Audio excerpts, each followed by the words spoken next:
invitación, estimado profesor Bartolén, igualmente mi agradecimiento, y a todos ustedes por haber hecho un poco de tiempo para participar en esta noche.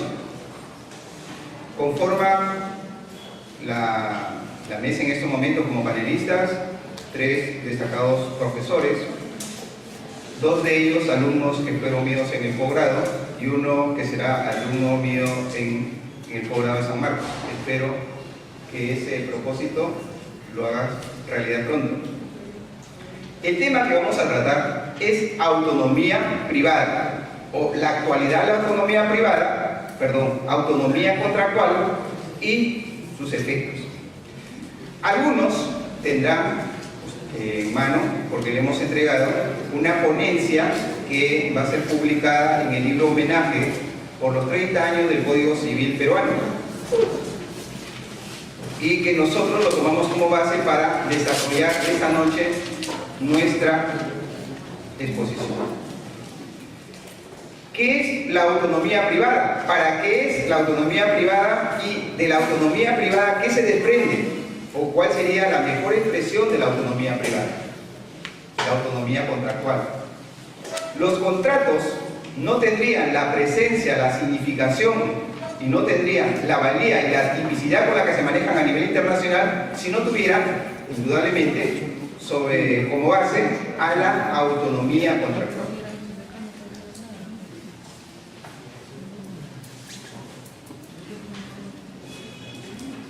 Entonces señalaba, si la autonomía contractual es la base del derecho civil, es la base de una de las instituciones más importantes que le ha dado vida y le ha dado circulación al derecho civil, yo diría de todo el derecho privado, y por qué no a todo el derecho en general, que es la autonomía contractual, pero la autonomía contractual es hija de otra autonomía, que es la autonomía privada.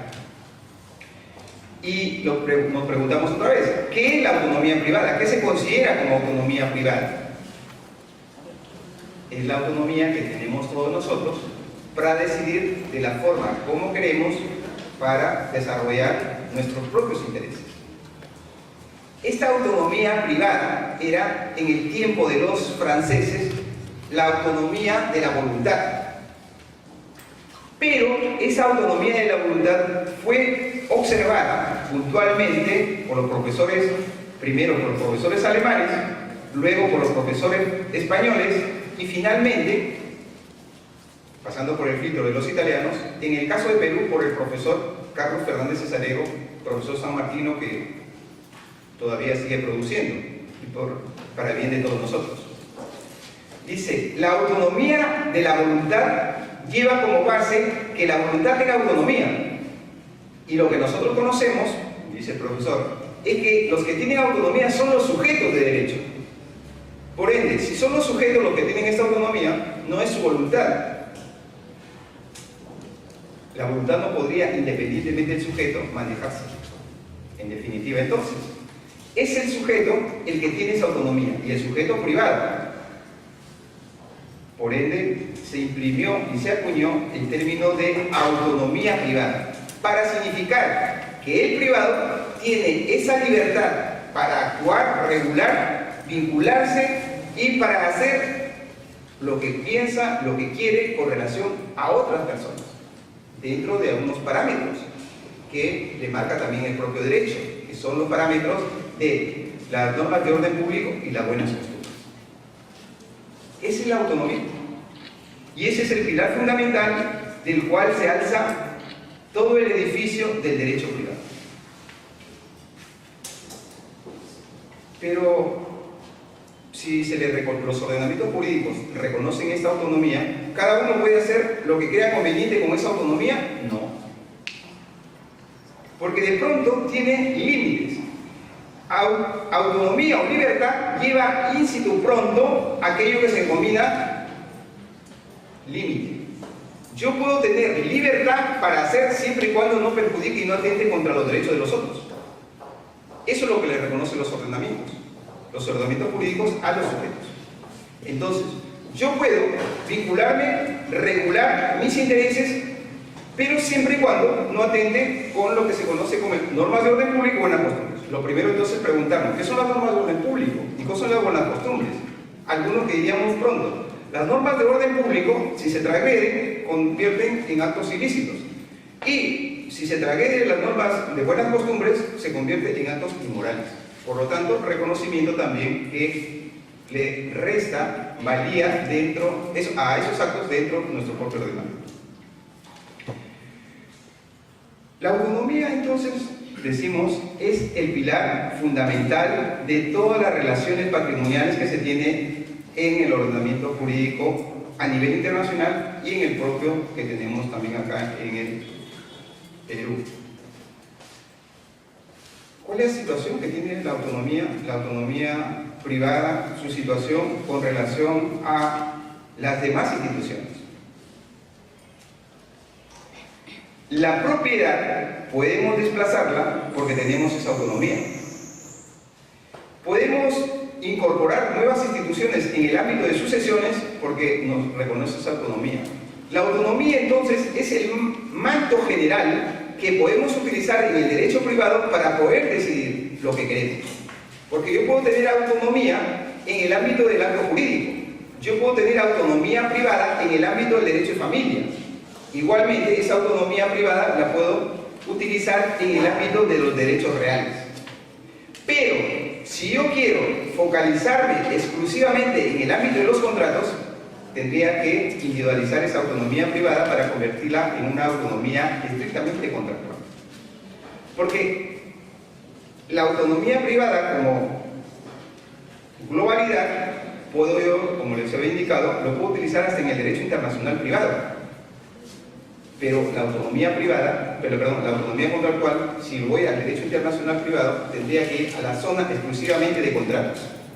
Porque la autonomía contractual es exclusivamente para la zona de los contratos.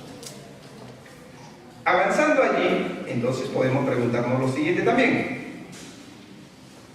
¿Por qué debemos estudiar la autonomía contractual como uno de los pilares fundamentales que tiene el desarrollo del mundo de los contratos en la actualidad? Si no se utiliza o no se utilizara esa autonomía contractual, esa cantidad de contratos que tenemos fuera de las leyes, fuera de los códigos, que se conoce como contratos atípicos o simplemente contratos que tienen tipicidad social, no se hubiesen utilizado, no se hubiesen desarrollado y no hubiesen tenido el copamiento que tienen en los mercados. Solo por ponerles un ejemplo. Ustedes han visto en los equipos de fútbol nacionales e internacionales que sus camisetas tienen algunas inscripciones de algunas marcas o de algunos nombres comerciales de empresas. Allí, ¿qué es lo que vinculan? Un contrato. ¿Cómo se llama ese contrato? Algunos le dirán esto es un contrato de auspicio, otros dirán es un contrato de patrocinio, pero el término correcto, y tal como se llama ese contrato, es un contrato de sponsor. Y creo que acá uno de los panelistas me dijo que lo estaba trabajando para tesis y creo que lo tiene en proyecto nomás. ¿O ya hemos avanzado algo? Más o menos. Bueno. Señalaba entonces que si no fuese por esa autonomía contractual, no se hubiese construido y no se estaría utilizando ese contrato como se utiliza realmente en el mundo. El mundial, muy próximo en Brasil, en el mes de junio, no se hubiese financiado si es que no hubiesen utilizado ese contrato de sponsor. Porque Adidas, por ejemplo, Hyundai y todas las demás marcas han aportado para que puedan los organizadores de este mundial, para que puedan cumplir con toda la performance que sean jugadores. No han trabajado la autonomía contractual. Esto es un trabajo de los últimos años y en particular desarrollado por los alemanes y por los italianos. Ustedes miran cualquier obra de los profesores españoles y encontrarán que hablan de libertad contractual. La Constitución en el artículo 62, libertad contractual. Pregunta, ¿La libertad contractual es igual a la autonomía contractual? Para algunos piensan que sí. Algunos dicen, autonomía contractual igual a autonomía negocial. Que lo utilicen indistintamente ellos es su problema, pero correctamente no lo es, por lo siguiente. Había indicado yo que autonomía contractual es aquella libertad que tienen los sujetos de realizar sus propios contratos, de la forma como quieren y con las personas que quieren. Esa es una autonomía contractual. Y esa autonomía contractual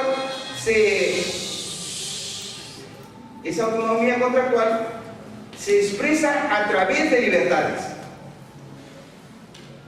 Una de ellas, la libertad de contratar; la otra, la libertad contractual; la siguiente, la libertad de elección; y por último, una libertad de creación. Dos tradicionales y dos modernas. ¿Qué me permite la libertad de contratar? Me permite elegir con quién y cuándo contratar. Eso es lo que me permite esa libertad. ¿Y qué es lo que me permite entonces la libertad contractual? Es el derecho, la libertad, es el derecho que tienen las partes de elaborar su propio contenido del contrato. Pero esto, indudablemente, en los últimos años ha cambiado un poco. Con la aparición de la revolución industrial, una de las partes son los que elaboran el contenido y se lo proponen a la otra. Pero eso no ha alterado a la autonomía contractual, porque si bien se ha afectado a una de sus libertades, no significa que lo ha afectado a la autonomía contractual en su integridad. Pero tenemos la siguiente, la otra libertad, que es aquella que se conoce como la libertad de elección. Las dos primeras las encontramos siempre, las dos segundas recién las van a encontrar en los trabajos en los que yo voy, indudablemente, patrocinando y voy desarrollando estas ideas. En alguna reunión que hemos tenido a nivel internacional, he tenido oportunidad yo de conversar sobre este punto con uno de los grandes profesores, fundamentalmente, y con el respeto que siempre se tiene, aun cuando ya no esté en esta vida, el profesor Francesco Gargano. Él, en sus obras, encontrará, por ejemplo, en el Derecho Civil y Comercial, en estos volúmenes, y en el del Negocio Jurídico, que se refería a libertad contractual, no a autonomía contractual.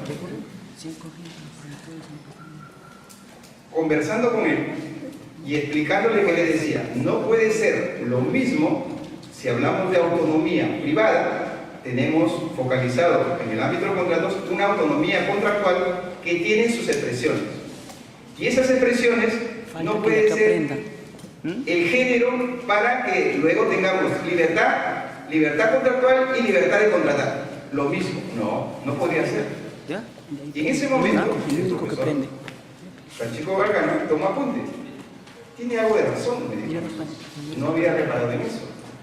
Claro, le digo, si se está cuestionando autonomía de la voluntad, se deja de lado. Si nos vamos a imprimir autonomía privada y luego andamos con autonomía contractual, las autonomías tienen sus libertades, tienen sus expresiones y se traducen en libertades. Y ahí entonces vamos bien.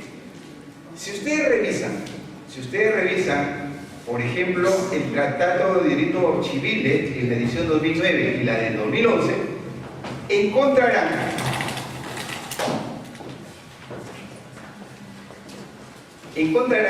que el profesor ha dejado de hablar de libertad contractual como autonomía y se refiere a autonomía contractual para reflejar particularmente que la autonomía se traduce en libertad. Pero estamos hablando de la libertad de elección como una de las noveles libertades que se han incorporado a la autonomía contractual.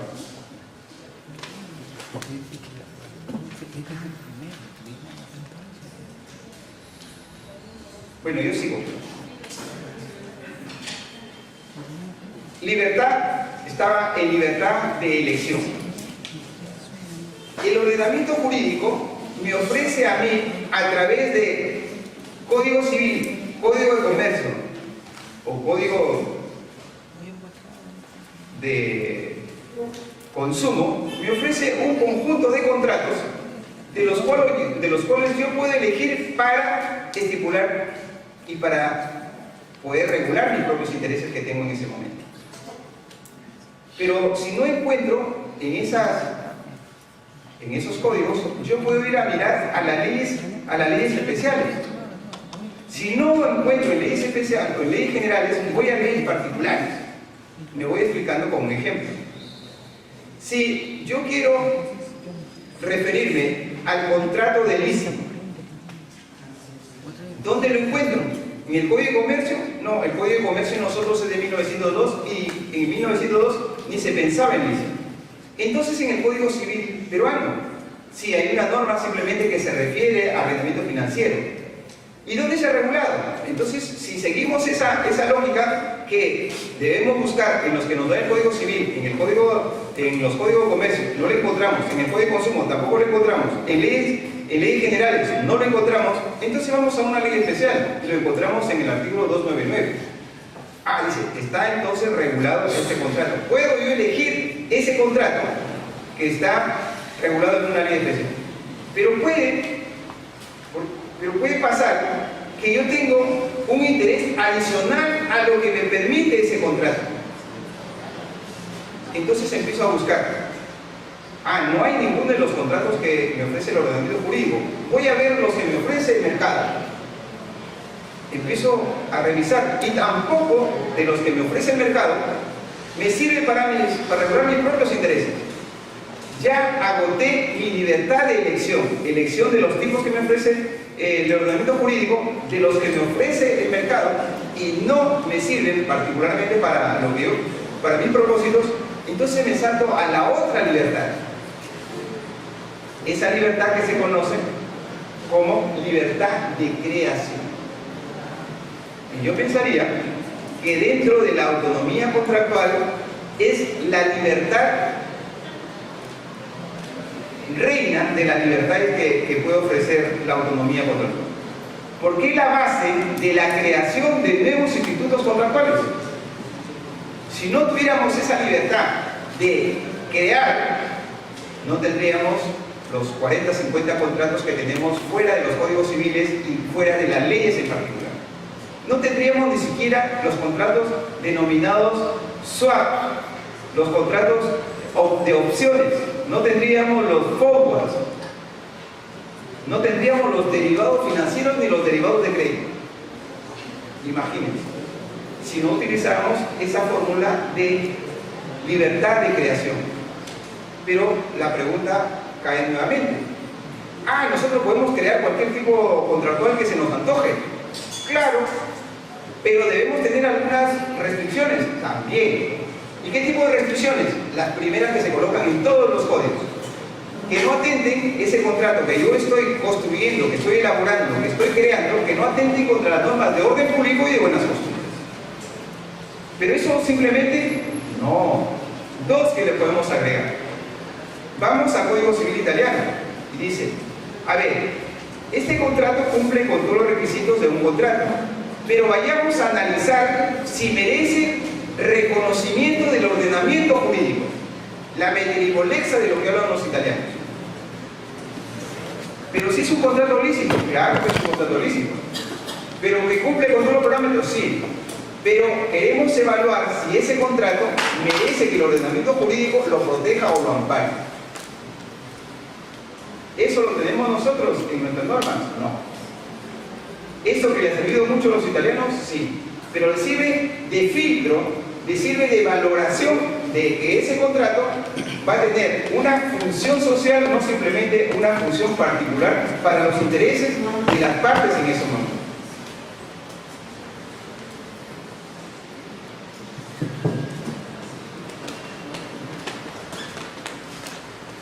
Pero hay otra norma, creación igualmente de los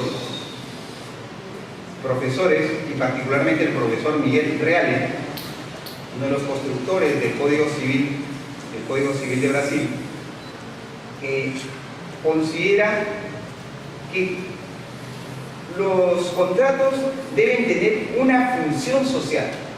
Si advertido y analizado, valorado, ese nuevo contrato no cumple con esa función social que debe tener el contrato, entonces no merece el reconocimiento del ordenamiento jurídico.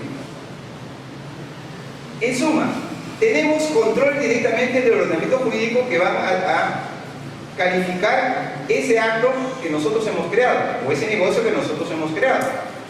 Segundo, para cerrar entonces el panorama de las libertades que nos permite la autonomía contractual. Cerramos esto y nos vamos al inicio para seguir la secuencia de lo que habíamos nosotros pensado. Autonomía contractual en la base de lo que es un contrato. ¿Y qué es un contrato y cómo es visto el contrato en la actualidad? Como la más preciada fuente de derechos y obligaciones. Si quisiéramos preguntarnos nosotros, ¿cuál es la institución que más posicionamiento ha logrado? ¿Cuál es la institución que más ha permitido el desarrollo del derecho de los pueblos? ¿Qué duda cabe que es el contrato? El contrato ha ayudado a que el derecho civil pueda adaptarse y el contrato ha ayudado a que el derecho comercial se separe del derecho civil y forme su propio derecho como derechos segundos, como considera el profesor Carlos Castronovo. Pero esos derechos segundos, que se desprenden de los derechos primarios, en el caso del derecho civil, han generado también derechos terceros,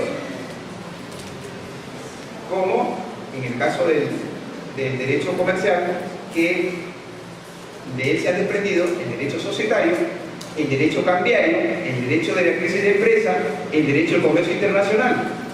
Todos ellos entonces han facilitado, se han desarrollado sobre la base de una institución que se conoce como contrato. Por eso nosotros afirmamos que el contrato es el motor de la vida y del desarrollo económico. Es el más fino producto de la libertad humana. Si hablamos de libertades, recuerda que indiqué, yo puedo crear un contrato cuando encuentro que los que me ofrecen el ordenamiento, los que me ofrecen el mercado, no me sirven. Yo puedo crear. Si yo puedo crear, entonces este contrato es el producto mismo y es en la puesta de eficiencia de lo que mi libertad, reconocida por los ordenamientos jurídicos, me han permitido. Si me permiten actuar en libertad, yo debo construir en libertad. Y he creado entonces un contrato, un nuevo contrato. No el contrato visto como abstracción, que está en el Código Civil como parte general, sino he creado un tipo contractual. Por señalar, he creado el contrato de Berkeley. ¿Y para qué creaste? Porque todos los que estaban como contratos de publicidad no encajaban para lo que yo necesitaba. ¿Y qué es lo que necesitaba? Financiarme exclusivamente un programa concurso. ¿Y cómo lo financié? Por espacios. Entonces puedes cumplir con los premios, ¿sí? Sobre la base de este contrato de Berkeley. Crearon el contrato. Ustedes pueden imaginar cuando se estaba rodando esta de James Bond. Antes les decían, ¿quieres participar en esta producción? No, no quiero participar. Si quieres que aparezcan mis carros, quieres que aparezcan mis perfumes, pues que aparezca la ropa, págame. Y eso cambia en un momento, Felice. Un momento. ¿Quieres que tu perfume, que Antonio Banderas en algún momento se aplique y quieres que aparezca que ese es un perfume que se está utilizando en estas producciones? Sí, paga. No te voy a pagar. Si quieres, págame para que te aparezca. ¿Y eso es lo que pasó? Se invirtió la figura utilizando exclusivamente la fórmula de creación de nuevas instituciones contractuales. Por eso, el profesor Francisco Galgano se le preguntó alguna vez, profesor Galgano, para usted, ¿qué es el contrato? Voltea, profesor Galgano y dice, a ver, para mí el contrato es el principal vehículo de innovación jurídica. Explique, profesor. porque es el principal vehículo. Porque si no hubiese sido el contrato, la globalización no se hubiese desarrollado. La universalización no tendría tendencia. Y la medicina, la tecnología, no hubiesen alcanzado los lugares que han alcanzado si no hubiese sido a través de contratos. Porque ¿quién contrata a esos grandes para que participen en el proyecto? Los que lo necesitan en el proyecto y lo hacen a través de contratos. El contrato siempre está para ayudar y está para desarrollar. Siguiendo esa lógica, unas décadas antes se le formuló la misma pregunta al profesor Francesco Messineo, uno de los que ha construido antes y ha desarrollado posteriormente el Código Civil Italiano de 1942. Tanto que ustedes pueden ver la producción que él tiene, y el contrato en general, y manuales de derecho civil y comerciales, que tiene traducción y es vendida particularmente en una traducción española y impresa en Argentina. Se le hace esa pregunta y dice que el contrato para él es el instrumento jurídico más importante de las relaciones económicas. Las relaciones económicas no tendrían esa connotación, esa valoración, realmente si no tuviera en el centro al vehículo, al instrumento, a la institución que es el contrato. Porque se quedaría pensando en una fiesta sin orquesta. Y le pregunto a otro, que es de otra escuela, al profesor Pietro Perlingieri, uno de las escuelas napolitanas, y le preguntan a este señor, para usted, ¿cuál es la significación, cuál es la realidad del contrato? Y él dice, para mí el contrato es el instituto jurídico de ordenación y desarrollo del mercado. Pero ¿cómo? Si estamos hablando de otra cosa, ¿por qué mete al mercado? Porque le dice, un mercado sin contratos no tiene existencia. Porque ¿para qué se va al mercado? Para negociar. ¿Y cómo se negocia? A través de contratos.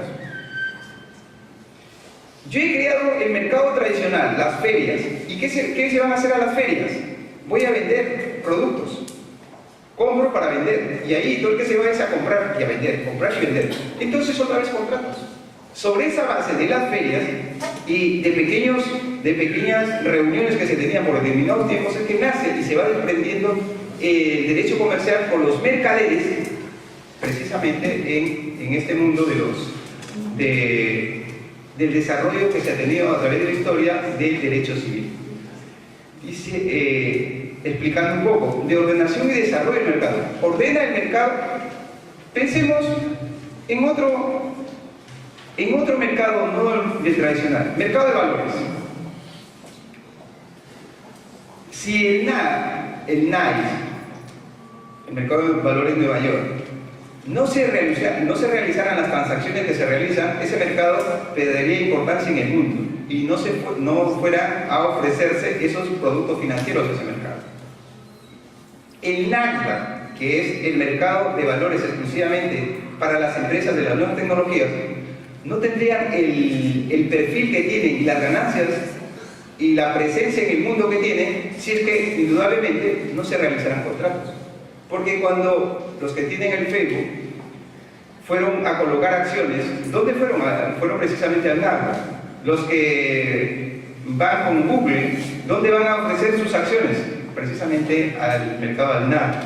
Y ahí es donde se hace la valoración. ¿Qué es lo que están vendiendo? Productos, sí, productos financieros. Le están vendiendo valores mobiliarios. Y con esos valores mobiliarios ustedes no lo visualizan, porque son anotaciones en cuenta. Y ustedes no lo ofrecen directamente, porque la Cámara de Compensación es la que registra quién quiere y quién oferta. Y luego hacen las transacciones y hacen las transferencias respectivas. No se conocieron los que vendieron. No se conocieron ni siquiera qué tipo de operaciones y quiénes fueron los representantes de sus operaciones. Pero que hubieron contratos, claro que hubieron contratos. Que se han desarrollado muchísimo más de los contratos, claro, es un mercado de contratos sofisticados. Porque imagínense que mis alumnos de mercado de valores hasta ahora no entienden cuando les explico, ese es un contrato de futuros. Doctor, pero de compra-venta de futuros, no, es un mercado de futuros. Y no lo entienden. Me dice, entonces explíqueme por favor un ejemplo. No hay ejemplos. Se lo explico mejor de manera argumentada. El mercado de futuros, o perdón, el contrato de futuros se maneja por un diferencial. También se le conocen como contratos diferenciales. ¿Por qué? Porque yo gano con lo que tengo y creo que voy a tener, y el otro gana con lo que cree que puede obtener. De especulación. ¿Bien? Y dice entonces, es una buena alternativa. En efecto que es una alternativa. Y que se desarrolle en el mercado muchísimo. Que lo conocemos muy poco. Pero hay que conocerlo porque eso es la realidad que nos... Volvemos entonces. ¿Ordena o no el mercado? Claro que lo ordena. ¿Qué productos estamos ofreciendo? Opciones. ¿Qué productos como opciones? ¿Va al mercado regulado o un mercado no regulado? No, si es un mercado regulado tendría que entrar dentro de bolsa, entonces no puede entrar, porque es derivado. Lo que entran acá son los principales, no los derivados.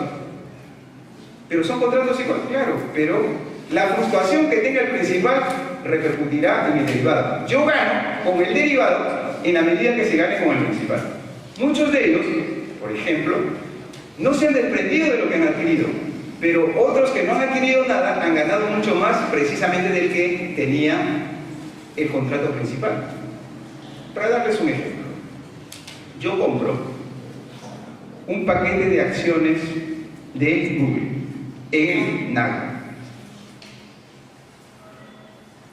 He comprado 1000 acciones, pero yo al profesor Roque Calonge le digo, mire Roque, le ofrezco una opción a un determinado precio, me da una prima de dinero, no ofreciéndome su prima.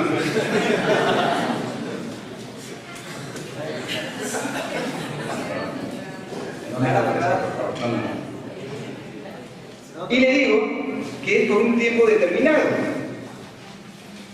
que tiene el derecho de adquirir por ese precio esas acciones de Google.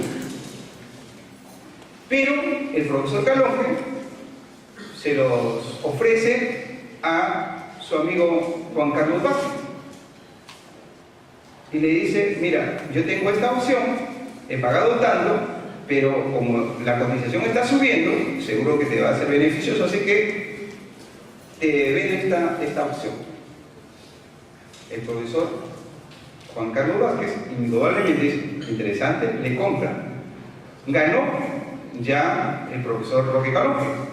Luego el profesor se lo vende a José Arraquén. Y así podemos llegar hasta el final. Y yo que había comprado, no había ganado tanto como los que han ganado jugándose simplemente por la expectativa que tenían en la cotización. Pero yo soy el que tengo el principal, yo soy el que tengo las acciones. Pero los otros han corrido ganándose por el derecho que tenían de comprarme a ese precio. Al final verán si lo adquieren o no. Pero se jugaron con esos derechos que yo tenía de derecho de obtener esas acciones por ese valor en un determinado tiempo. Y jugándome con las manos. ¿Qué encontramos ahí? Máxima sofisticación y mucha ideación. Porque no tenemos nada en mano, pero es la confianza con la que nos vamos a manejar. Y dice, ¿y eso lo podemos hacer? No, todo está registrado. Eso se registra. ¿Cuántas opciones están por aquí y por allá?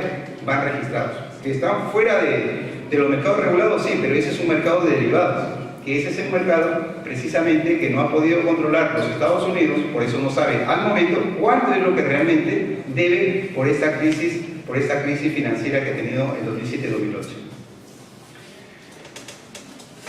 Explicando la tesis del profesor Pelingieri, indudablemente que el contrato ordena y desarrolla el mercado. Si no tenemos contratos o no hubieran contratos, vamos a tener que levantar ese mercado porque nadie va indudablemente a hacer uso de este mercado de valores. Y seguimos mirando a lo que se ha señalado con los demás profesores, que dice, vemos contratos por todo lado. Toda la vida está llena de contratos. Claro, yo diría, fíjense, ustedes, no es lo ordinario, pero ya se puede decir que se nace por contrato, se crece por contrato, se desarrolla por contrato y cuando se muere también se va por contrato. El contrato está al inicio y al final, de las personas naturales y de las personas jurídicas. Lo natural es que no lo hagan por contrato, que lo hagan naturalmente. Pero cuando la naturaleza no les permite a esta pareja tener hijos, entonces ingresa la ayuda de los médicos. ¿Y qué el contrato que lo vincula? ¿O cuál es la institución que lo vincula? El contrato. Y el contrato le generará, como habíamos visto en la mañana, algunos resarcimientos también cuando se hace una muy mala práctica. Para cerrar entonces, que si el contrato está en el centro de nuestra propia existencia, y cuando hablamos de la autonomía contractual, es que esa autonomía que nosotros tenemos es que nos permite que este contrato tenga esa centralidad y esa significación. Avanzamos, por favor. Avanzamos ya eso. Igualmente avanzamos, por favor.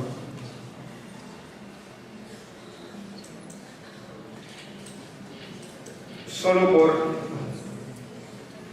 apuntar algunas cosas que ya habíamos adelantado con relación a la autonomía privada, que es el principal valor y el principio fundamental del mundo jurídico. En el ámbito del derecho civil, ¿qué es lo más importante? En sus inicios decía, lo más importante es el patrimonio, la propiedad. Claro, en el derecho romano podría pensarse así, pero luego, cuando se despatrimonializa el derecho privado o el derecho civil, se dice, un momento, lo más importante es la persona. Si más importante es la persona, ¿qué se le debe ofrecer a la persona? Autonomía. ¿Autonomía para qué? Para que pueda hacer lo que quiera hacer, lo que pueda hacer, lo que intente hacer, siempre y cuando no atente a normas de orden público o en las costumbres. Pero además, esta autonomía privada traduce el reconocimiento que los ordenamientos jurídicos ofrecen a la libertad, precisamente, que tienen estos sujetos. Ese reconocimiento pues, que le permite que puedan actuar bajo esos parámetros, a los que le había señalado los parámetros internos y los parámetros externos, mirando el Código Civil italiano y mirando el Código Civil de Brasil. Entonces esa autonomía se contrapone ¿a qué? A una heteronomía. Heteronomía, porque si la autonomía nos permite que nosotros regulemos nuestras propias relaciones como queremos, y cuando eso no pasa y es regulado por unos terceros, dice, acá no hay autonomía, hay una heteronomía. Ya les había indicado también respecto a que antes, y la mayoría de autores hasta la actualidad, siguen hablando de autonomía de la voluntad. Vean autores españoles y autores franceses en la actualidad, siguen hablando de autonomía de la voluntad. Pero los alemanes, los italianos y algunos peruanos hablamos de autonomía privada, que es lo más correcto. Esa autonomía, había adelantado también, se juega con algunos límites que le va marcando el propio ordenamiento.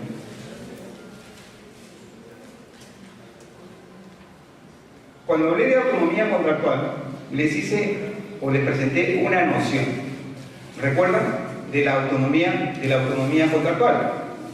Es aquel derecho o aquella libertad que tienen las partes contratantes para poder decidir la forma del contrato, con quién contratan, en términos más simples, cómo, cuándo y con quién contratan.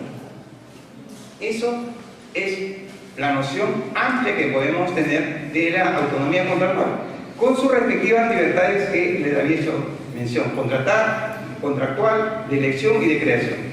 Pero, miren, algunos autores han querido llevar agua para su molino. Dice, bueno, si esa autonomía contractual y esas son simplemente las libertades que se han posicionado al momento, ¿qué tal si me voy colocando también otras libertades?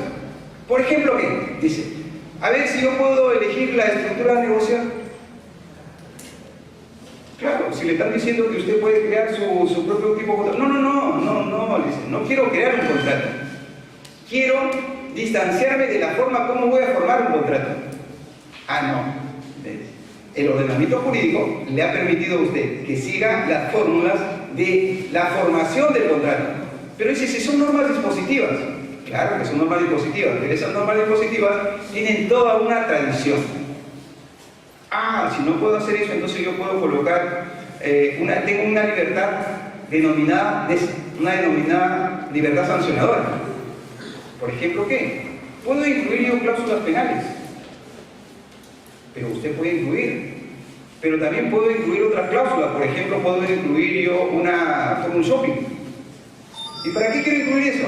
Para a ver si cualquiera de las partes que nos demandan, hay que buscar dónde nos demanden para que sea una resolución justa. Ah, entonces uno dice, no. Ahí estamos atentando contra los principios fundamentales. Porque eso sería una cláusula abusiva. No podría ser una cláusula abusiva. Porque cuando se incorpora esa cláusula, nadie sabe quién va a ser el demandado. Sino que esa se utiliza para determinados contratos. Si son contratos de tecnología, lo que van a buscar precisamente es estos foros donde ya tienen una experiencia y conocimiento de la resolución de ese tipo de problemas. Pero dice, si el ordenamiento me reconoce autonomía contractual, a ver qué le parece si yo puedo sustraerme al derecho. No, le dice, nosotros nos manejamos dentro de un ordenamiento jurídico. Si yo le permito algunas libertades, no es que ustedes puedan salirse de ese marco referencial al que yo les estoy brindando. Por ende, esas libertades a las que he hecho referencia, si bien han sido propuestas, no han sido seguidas en los últimos años. A ver, por favor, avanzamos.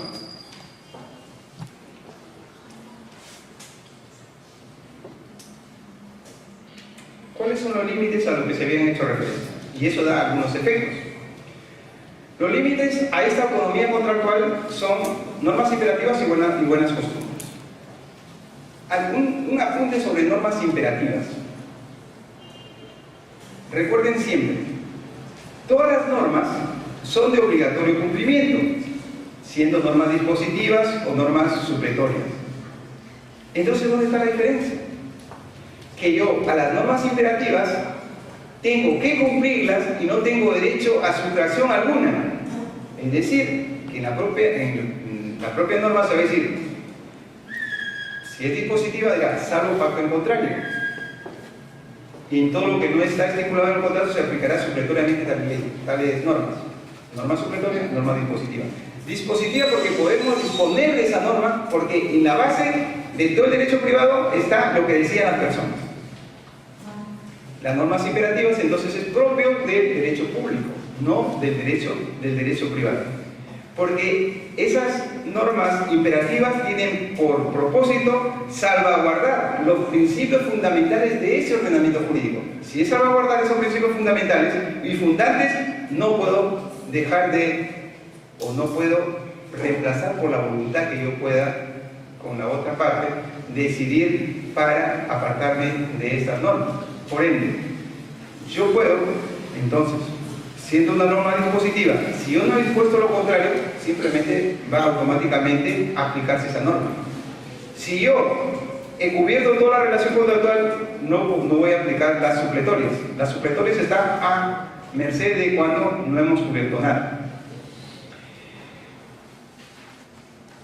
Esta figura del merecimiento es una figura que a veces dice que todo está claro, y por otro lado dice, qué complicado está otra vez. Porque dicen unos, ¿y por qué no puede merecer reconocimiento o amparo esa institución? Porque de repente dice, la causa del contrato es ilícita. Ah, pero ¿qué tiene que ver el merecimiento con la causa ilícita? Si es la causa ilícita, es un negocio ilícito específicamente por la causa. No tiene nada que ver que si merezca o no evaluación para que pase este contrato. Y si es el objeto ilícito, tampoco.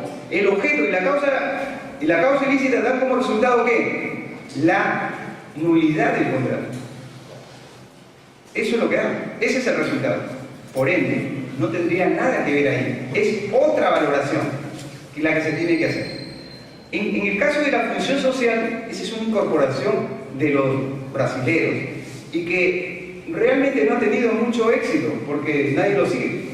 Solamente ellos se han quedado con ese aporte del profesor, como lo indicaba, del profesor Miguel Reale, que es el artífice de este código. ¿Cuál es la situación de esta autonomía privada con la Constitución y la autonomía contractual respecto a la Constitución? Nosotros, yo recuerdo hace unos años, con la discusión que se tenía por la elaboración de la Constitución Europea, la discusión fue cerrada respecto a lo siguiente. Uno, ¿está o no considerada la autonomía contractual en las constituciones? Dicen, sí, claro, ¿cómo no? Pero no está ahí la libertad económica, ahí no está la libertad de empresa, ahí está, pues. No. La libertad de empresa y la libertad económica, como dicen los italianos, y la libertad de empresa, como dicen los españoles, es parte de esa autonomía. Es decir, están los hijos, pero no está el padre. Y lo que estamos buscando es que se le reconozca ese valor fundamental al padre. Por ende, no está considerado. Y eso es por decisiones, a veces, uno, de política legislativa y otras decisiones políticas, exclusivamente para dejar o relegar que se incorpore a la autonomía privada como uno de los derechos fundamentales en las constituciones. ¿Qué es lo que pasa con la autonomía contractual? Igualmente, no está reconocida si hay un reconocimiento, diríamos, es un reconocimiento indirecto, pero no hay una aceptación directa de esa autonomía contractual en las constituciones particularmente. Hay dos, la de Weimar, indudablemente que sí tiene algunas normas que hacen referencia a la autonomía privada. ¿Cuál es la situación que tiene la autonomía contractual en el derecho europeo? Recordar lo siguiente: tanto el Código Civil o el derecho civil y el derecho comercial han sido hijas del desarrollo que han alcanzado esas disciplinas en los respectivos países, o mejor todavía, en los respectivos sistemas y subsistemas jurídicos. Sistema jurídico, civil law; sistema jurídico, common law; civil law, subsistemas, francés, alemán, italiano. Los españoles cuentan poco, nosotros no contamos. Pero ese es los subsistemas. Allí nosotros empezamos a mirar qué es lo que están haciendo con la autonomía contractual en el derecho europeo. Es decir, ese derecho conformado exclusivamente por directivas comunitarias que deben ser transpuestas a los respectivos países que son parte de la Unión Europea. Allí no se siguen los parámetros que nosotros habíamos estado viendo. La autonomía contractual en ese ámbito tiene muchas restricciones, es decir, se han incorporado muchas normas imperativas en protección de una de las partes, consumidor o usuario. Consumidor o usuario, persona natural, o consumidor o usuario, persona jurídica. Por eso es que en los últimos años se están hablando de el terzo contrato, que vendría a ser el contrato de empresa, no el contrato como categoría, sino el contrato de empresa visto desde el ángulo como una parte consumidora o usuario, parte débil en la relación contractual.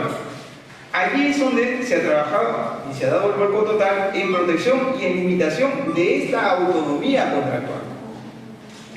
Los alemanes han colocado lo que se conoce como una libertad sustancial para diferenciar de una libertad formal. ¿Qué diferencia entonces podríamos tener con lo que se está haciendo con el derecho europeo? Igualmente de protección, porque se dice, no se puede pensar que haya igualdad de posiciones cuando realmente no lo hay. Una empresa que le venda a una empresa de menores dimensiones y de menor posicionamiento en el mercado, no puede pensarse de que tengan la misma paridad al momento de contratar.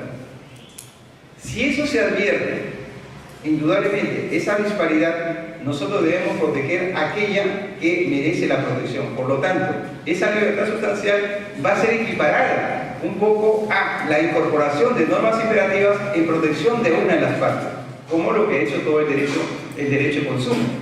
El derecho de consumidores, puesto en la realidad ahora, no es otra cosa que un derecho que no sabe dónde está. Que se dice, está en el derecho civil, No podría, porque dice, el derecho civil, las normas son dispositivas y estas son normas imperativas. Ah, me voy al derecho comercial. Dice, el derecho comercial, tampoco te conozco, porque en el derecho comercial otra vez, normas dispositivas. ¿Dónde lo colocamos? Dice, lo colocamos en el centro, que no se mueve para acá, porque si bien permite que se desarrolle la autonomía contractual de una manera limitada, mucho más que en el ámbito de las zonas que nosotros hemos mencionado, porque yo le voy a incluir normas imperativas que van a estar dentro de ese contenido contractual. Sí, usted predispóngame el contenido, no se preocupe, sígalo haciendo, pero incorpóreme eso, porque si no, yo voy a sancionarlo que en el momento se declare esa relación como ineficaz. En definitiva, ¿a dónde vamos con todo este desarrollo? Que la autonomía, dependiendo del tipo de control o el tipo de limitación, vamos a tener algunos efectos. Si no se cumple con aquello de que no se trasgredan normas de orden público o buenas costumbres, entonces ingresarían al ámbito de los contratos ilícitos. Si transgreden normas de orden público. Y si transgreden normas de buenas costumbres, dicen, acá estamos frente a contratos inmorales. Pero como es un contrato inmoral, el derecho le reconoce esa protección a estos contratos, declarándolos ineficaces. ¿Cómo es entonces que les da protección? No, los reconoce, sí, pero luego los valora para decretar su invalidez. ¿Por qué? Porque si bien se le dijo que ustedes pueden crear su propio contrato, pero deben de cuidar este tipo de normas. Y si no cuidaron, lo que yo tengo que sancionar es con su invalidez porque ha sido calificado como un contrato inmoral. Pero ¿qué pasa con el resto? Dice, si nosotros miramos con la calificación de si merece o no este tipo contractual ser amparado por el ordenamiento jurídico, si merece ser amparado es que reunió pasó todos los filtros que le ha puesto el ordenamiento. Lo que pasaba con el contrato de factoring antes. El factoring decía, no, acá vemos un contrato que si bien se realiza, pero cada vez que llegaba a las cortes, decía, este es un contrato que tiene todos los sabores y todos los perfumes de un contrato ilícito. Por lo tanto, no lo paramos. Lo mismo hacían con leasing. Al leasing por años le dijeron, muy bien, el leasing puede ser operado en varios mercados, pero en este mercado es un contrato ilícito. ¿Y por qué? Porque se está saltando, dice, particularmente el ISBAC, está saltando el pacto comisorio.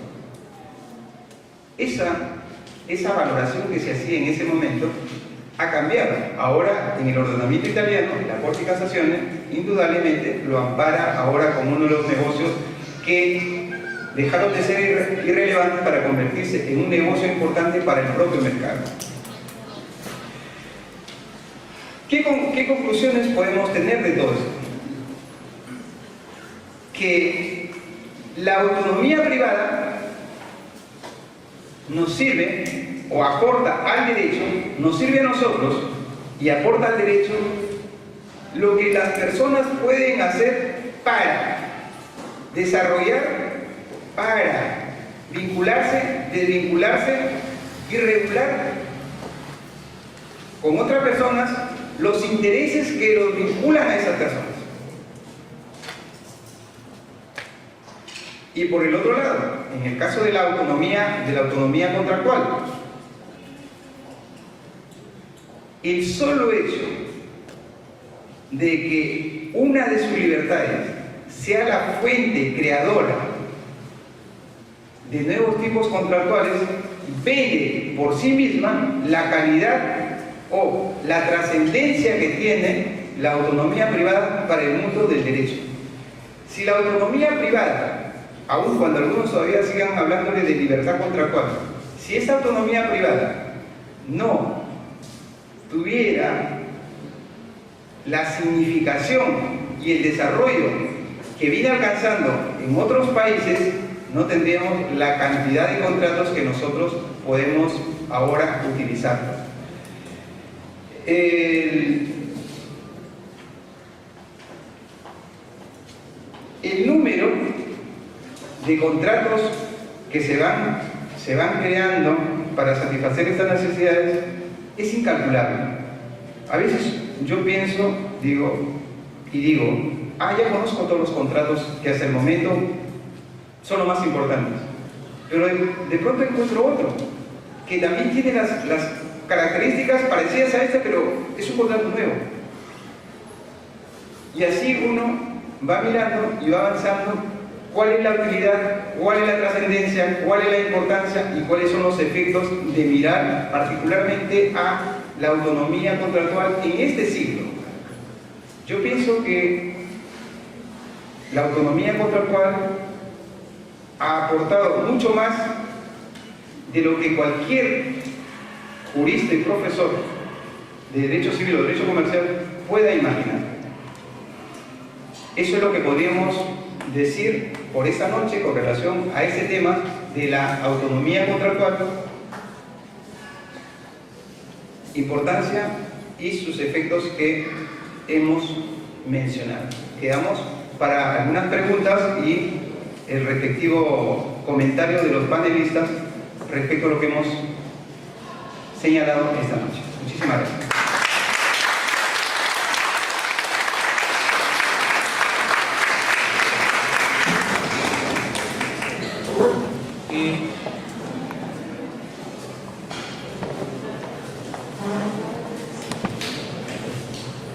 Muchas gracias. Buenas noches. Señor profesor, muchas gracias por llegar al Colegio de Abogados con su ponencia. Yo tenía una interrogante. Como me desenvuelvo en el mundo del derecho laboral, me he interesado en estos términos de autonomía privada, o que es más propio decirlo, que autonomía voluntaria.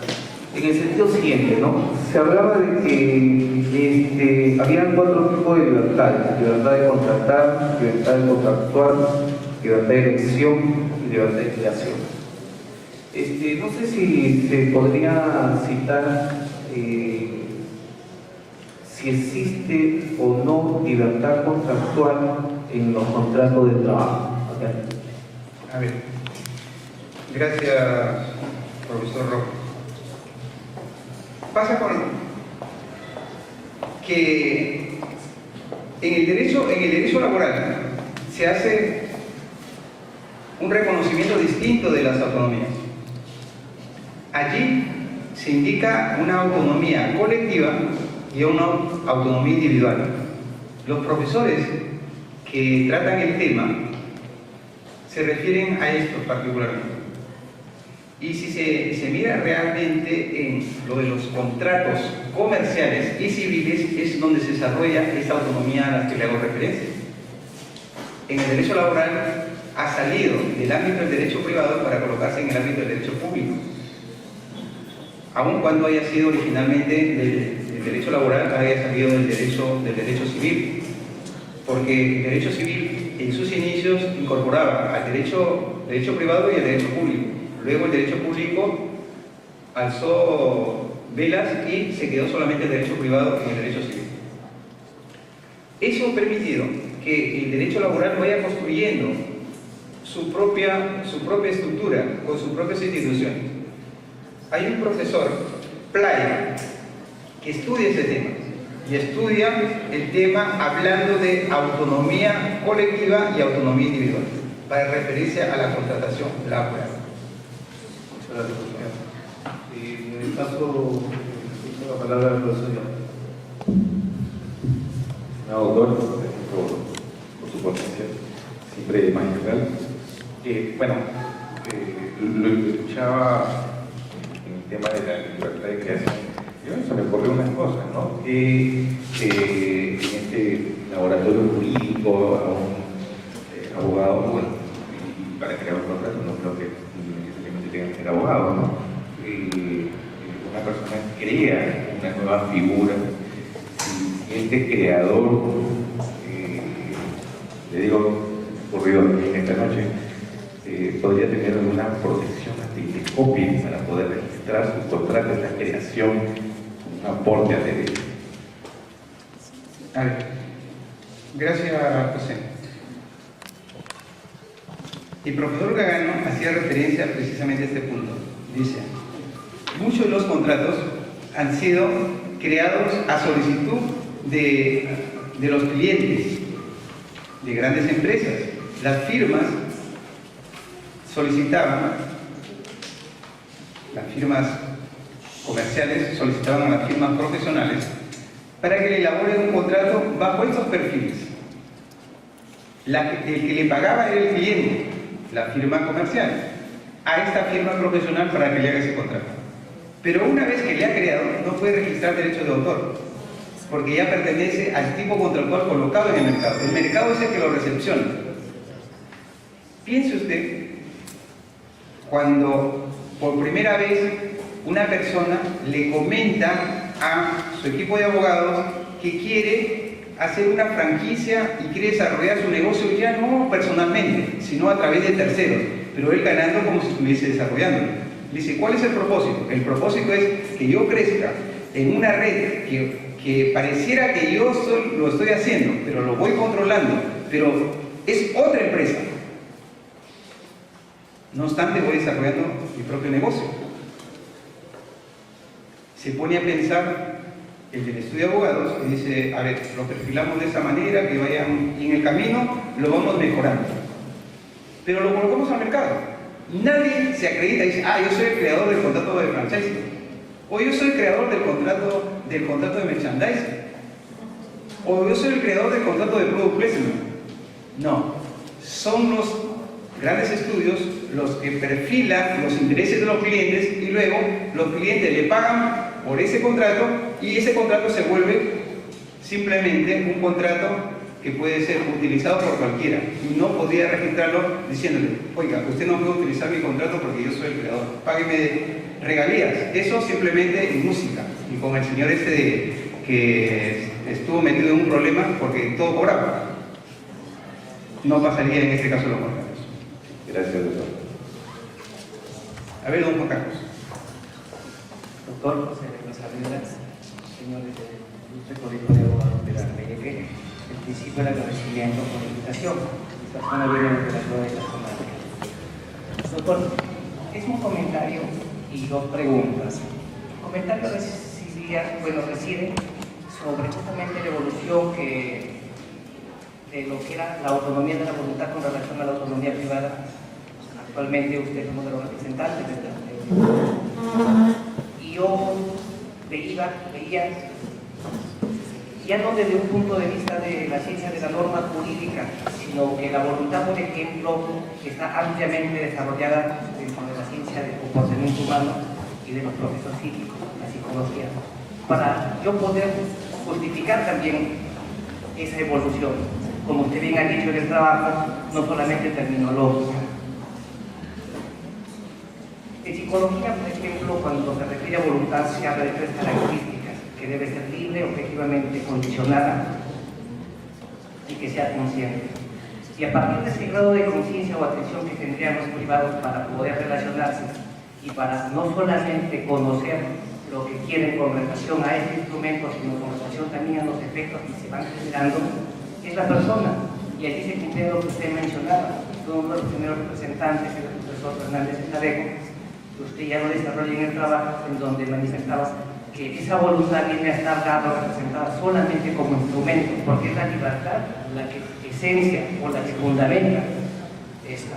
Pero un comentario, ¿no?, desde un punto de vista no exactamente del derecho. La primera pregunta está dada a esa autonomía contractual con relación a las otras manifestaciones de voluntad.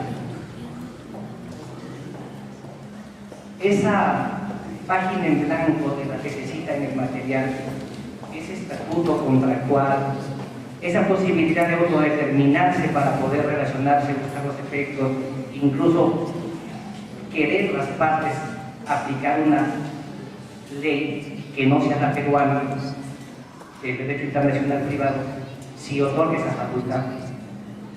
En los otros tipos de manifestación de voluntad, como es el silencio o como es la manifestación tácita, ¿cómo es que queda esa autonomía privada? Y la segunda pregunta está dada justamente con relación a los contratos masivos, contratos financieros, contratos de seguro, de transporte público y de consumo. Esa etapa negocial de la que el Código Civil, por ejemplo, habla, de las tres fases que debe cumplir esta, de la negociación, celebración y ejecución bajo la sombra de los principios, buena y fe, y común intención de las partes. Por ejemplo, en ese tipo de contratos. Y por citar esta ley del contrato de seguros, por ejemplo, en el artículo 3 yo había leído que decía que los contratos de seguros se celebran por adhesión, y en una de las reglas de interpretación, exactamente la tercera, dice que la naturaleza es de adhesión. Entonces decía, ¿a dónde voy si es un contrato de consumo finalmente que yo quisiera decir? Sí, las observaciones y las preguntas las capté rapidísimo. A ver, nosotros cuando hablamos en contratos hablamos de voluntad contractual. Voluntad contractual, voluntad de contratar de los sujetos para individualizar. 1. 2. Con relación a con relación al tema referido a los contratos estandarizados, a los contratos por adhesión, y precisamente con lo que usted habla de contrato de seguro, me parece que lo que elaboraron esa ley de seguro ni idea tienen realmente la teoría general del contrato. No puede ser naturaleza. ¿Cuál es la naturaleza de un contrato de seguro? Su naturaleza es por adhesión. Qué desubicados. La adhesión es una forma de celebrar el contrato, no es naturaleza el contrato. Los contratos típicos tienen naturaleza jurídica, no las formas de contratar. Por ende, cuando tienen esa ligereza en la redacción, simplemente llaman la atención de quienes lo habrán redactado, porque ni idea tienen. Y por último, el silencio no crea. Y estamos hablando de libertad de creación. Usted quédese callado a ver si crea. Se crea uno imaginando, proponiendo, ideando, expresando. Porque si usted simplemente crea para sí mismo, no ha creado nada. Lo importante es trasladarlo para hacerlo. Y eso es lo que pasa acá, los contratos. Si yo le doy ideas a mi cliente y le voy hilvanando qué es lo que quiere el cliente, que le construya, que le elabore, entonces le voy a proponer, le voy a formar un nuevo contrato, le voy a aportar un nuevo contrato. Y lo que tengo que estar cuidando es que este contrato particularmente no me afecte normal de orden público en las costumbres. No estamos ni en Italia, no estamos ni en Brasil para decir, tengo que mirar si este tipo contractual no afecta el orden público. Tengo que mirar la función social, perdón. Y tengo que mirar a ver si no ocurre que sea declarado irrelevante porque no ha pasado el filtro de la benevolencia. No, eso es otra cosa. Acá podemos crear imaginando. La imaginación hace que nosotros podamos decir para proponer. Usted le consulta a su cliente, le escucha y le escucha y le escucha. Después le cobra, el cliente no le va a querer pagar. Porque dice, ¿usted cuál es la solución que me está dando? No, usted lea la solución simplemente de mi silencio. No aporta nada. El derecho es eso. El derecho es pensar, aportar, decir y crear. Gracias.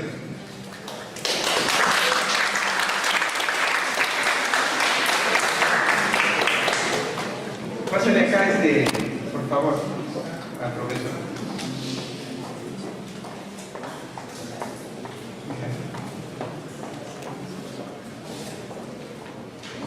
Doctor Rodrigo, basado en su experiencia sobre el contrato, he visto de que tanto los bancos bajas, como se llaman, de crédito, e incluso las propias empresas comerciales. Al hacer un contrato, ellos ya tienen un contrato estructurado y el contratante importa un poco su voluntad o su criterio o su libertad de contratar. Tiene que firmar si quiere el contrato, si no, no hay préstamo, por decir así. Y muchas veces cuando ya uno va y acuerda el préstamo, bueno, bendito Señor, 50.000 soles de préstamo. ¿Y cómo lo puedo pagar? Bueno, dice, usted paga, Señor, por 100.000 soles mensuales. Bueno, ya de acuerdo. Pero a la hora de firmar el contrato, ellos que hacen firmar un contrato ya establecido, hecho por ellos, unilateralmente. ¿No le parece que esto atenta contra la libertad contra la voluntad y libertad de contratar? Muchísimas gracias por su pregunta. Explico un poco. 4 libertades. No afecta a la libertad de contratar, afecta a la libertad contractual. Porque la libertad contractual es aquel derecho que tienen las partes de elaborar el contenido. En este caso, no han elaborado los dos el contenido. Uno de ellos lo elaborado. Pero ese es el formato que propone la contratación estandarizada, luego de la revolución industrial. Uno de ellos elabora de manera general, de manera uniforme, de manera unilateral y lo propone. Pero ahí se dan 2 cosas. Contrato celebrado a cláusulas generales o contrato celebrado por adhesión. Si usted tiene un contrato por adhesión, celebrado por adhesión, simplemente no modifica nada, no hay firma. Porque esa es la característica, inmodificabilidad. Si quiere contratar, si quiere ese producto, estos son los términos. Pero no, lo toma o lo deja. Pero en el otro lado de la contratación financiera, tienen controles de la superintendencia. Las cláusulas pasan el filtro, el tamiz, y por eso es cuando usted va a celebrar un contrato, luego le dice, este es el clausulado general aprobado por la superintendencia. Adicionalmente a lo que está firmado, le hacen llegar otro clausulado, celebrado por cláusulas generales. Indudablemente que trastoca a una de las libertades, pero no a toda la autonomía contractual. Señalaba yo, la autonomía contractual en este momento está respaldada exclusivamente por una de sus libertades, no por la libertad libertad de contratar, no por la libertad contractual, sino por la libertad de creación. La libertad de creación le permite que tengamos más contratos y mejores contratos. Y de los contratos que nunca imaginaron. Usted puede pensar, cuando estaban rodando una película y les faltó dinero para terminar el rodaje, ¿qué hicieron? Necesidad. Ya no tenemos el financiamiento, pero debemos terminar con el rodaje. ¿Qué hacemos? Pensando otra vez, se ponen a pensar todo el mundo. ¿Tú qué propones? ¿Tú qué propones? Habla con los abogados, a ver qué medios de financiamiento podemos tener. Y ahí dice, a ver si en lugar que usted se ponga ese gorro y se pone director, póngale una marca de algún producto. A ver cuánto le dan. ¿Cree que nos den algo? Sí, probemos. En lugar que se pongan en esa silla en la que se recuesta, que le pongan director. ¿Qué tal si le pone un nombre comercial? A ver cuánto le dan. Todo eso se va juntando. ¿Y qué es lo que aparece entonces? Un nuevo contrato. Product placement. Necesidad y respuesta. Ese es el formato y esa es la mayor grandeza que tiene la autonomía contractual, de creación. Antes la grandeza era de componenda, de componer el contenido. Pero ahora, como ya tenemos otro formato de contratación predispuesta, vayamos pensando en la otra libertad que le da vida, que le da respiro a esa autonomía contractual que la de creación. Por eso es que nosotros podemos, le decía yo, puedo crear el merchandising, puedo crear el contrato de branding, puedo crear el contrato de sponsoring, y así puedo ir seguir creando y creando y creando. Porque indudablemente esa es la mejor puesta en escena que se puede alcanzar con la autonomía contractual. Usted mismo va a su casa, conversa con sus hijos y le dice: he estado pensando, luego de la clase de don José Leiva, he estado pensando en este contrato. Sus hijos cogen la idea y dicen: sí, tiene razón papá, podemos hacer eso, lo otro, pero eso parece un contrato de arrendamiento, pero no hace arrendamiento. Entonces, ¿qué? Estamos buscando financiamiento. El arrendamiento nunca fue financiamiento. Puede ser leasing, pero el leasing ya está, no dice, pero puede tener otra característica el leasing, pero que puede encajar dentro del leasing, porque el leasing lo que permite es arropar un tipo que puede tener varios subtipos. Leaseback es un subtipo, leasing de acciones es un subtipo, leasing de empresas es un subtipo, pero va cogiendo otras. Eso es lo que pasa ahora con los contratos. No solamente es el tipo, sino al interior mismo voy creando otros tipos. Vean lo que pasa con la compraventa. La compraventa tiene al interior lo que se denomina compraventas especiales. Compraventa de degustaciones, compraventa a prueba, compraventa internacional, compraventa sobre futuros, una infinidad, como les indicaba. Pero bajo el ropaje de qué? Del tipo compraventa. ¿Y quién es el que le da imaginación? ¿El contrato por sí mismo crece, se desarrolla? No. ¿Quién los hace crecer y desarrollar? Los que nos permitimos pensar para desarrollar. ¿Quién tenemos las necesidades? Nosotros los sujetos. ¿Para quién se van a crear estos contratos? Para los sujetos. Son los instrumentos que nosotros necesitamos, solo que hay que pensarlos. Y ese es ahí donde la autonomía contractual juega su rol importante. Eso es lo que quería decir.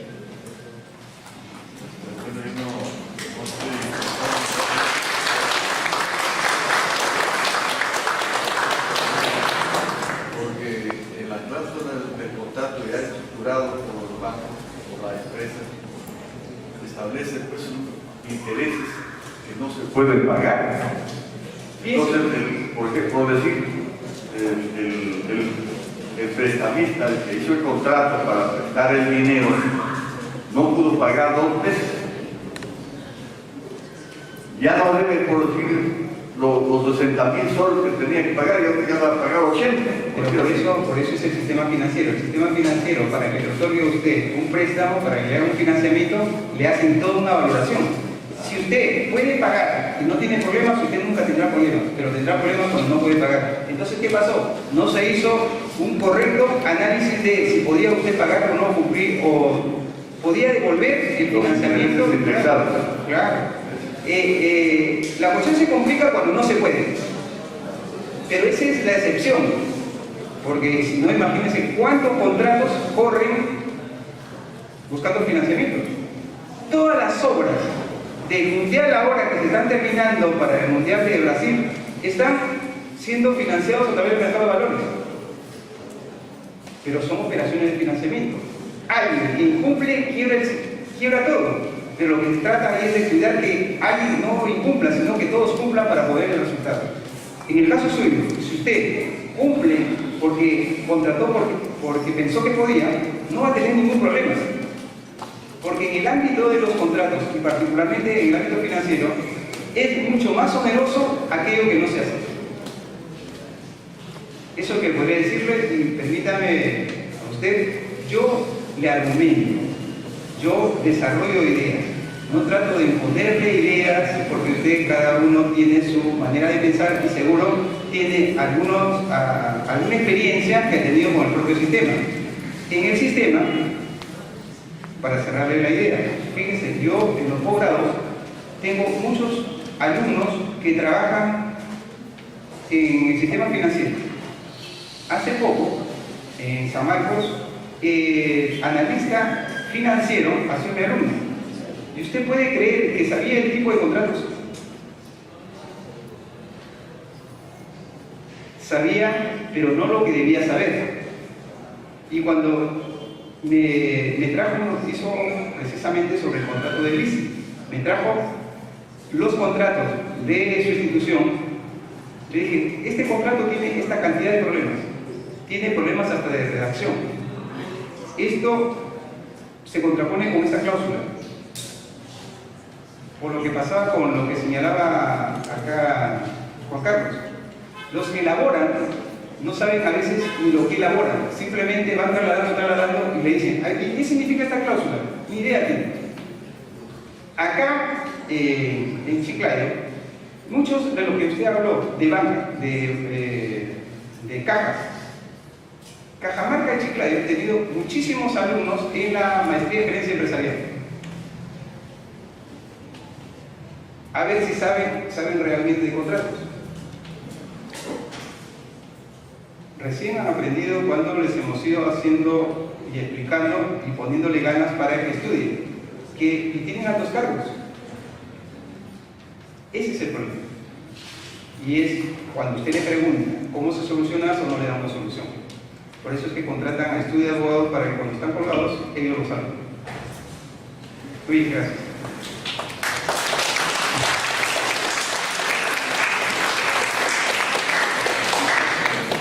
¿Alguna otra pregunta? El doctor Víctor Anapeto Guerrero para la entrega de un diploma de reconocimiento y un presente.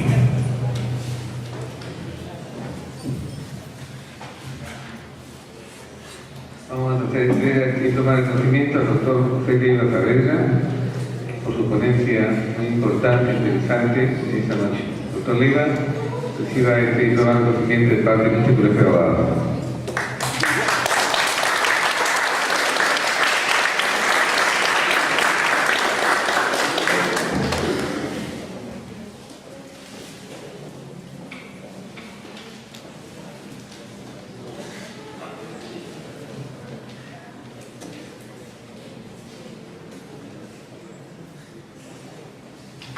Asimismo, vamos a hacer un presente para que lo lleve permanentemente el doctor, como también evidencia de este respeto, apoyo, consideración al doctor y para que siempre también nos siga dando conferencias en nuestro colegio.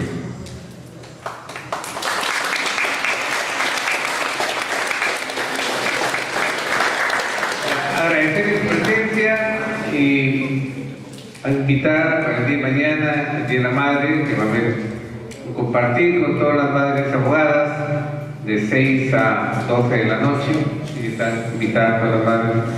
Y a ustedes también pedirles que sigamos apoyándonos en las conferencias de todos los viernes y también ya en las actividades del colegio que vienen por lo que es la Semana del Abogado y el tercer Congreso Nacional de Abogados, que es la primera semana de septiembre. Muchísimas gracias y fuertes aplausos a nosotros.